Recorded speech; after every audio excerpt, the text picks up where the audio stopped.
मुझे ये निकाह कबूल है कि अकबरुद्दीन ओवैसी साहब और असदुद्दीन ओवैसी साहब मुझे जीजा कहकर बुलाएंगे। एफआईआर दर्ज कर ली है।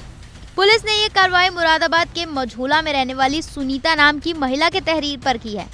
कोतवाली कटघर में धारा 79, 356(2), 67 के तहत योगेंद्र राणा के खिलाफ मामला दर्ज कर लिया गया है।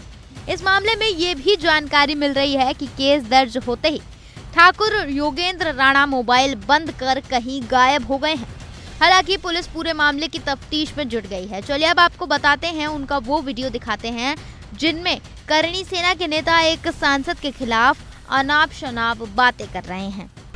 इकरा हसन माननीय सांसद कहराना वल्द मरहूम मुनव्वर हसन साहब से निकाह कबूल फरमाता हूँ। वो भी कबूल करें, वो मुस्लिम धर्म अपनाए रखें, मेरे घर में नमाज पढ़ सकती हैं, मुझे कोई एतराज़ नहीं है। और बशर्ते मैंने अपनी शर्तें रखी हैं कि अकबरुद्दीन ओवैसी साहब और असदुद्दीन ओवैसी साहब मुझे जीजा कहकर बुलाएंगे और मैं हिंदू ही रहूँगा, ऐसे ही टीका लगाऊंगा, क्योंकि हमें यही साथ रहना है, हिंदू मुस्लिम भाई भाई। तो मुझे ये निकाह कबूल है।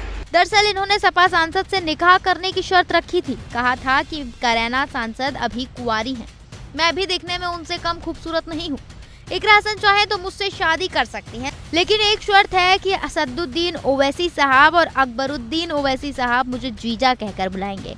बस उनकी इसी घटिया टिप्पणी के बाद सियासत में जबरदस्त भूचाल आ गया। फिलहाल अब देखना ये होगा कि विवाद कहां जाकर थमता है।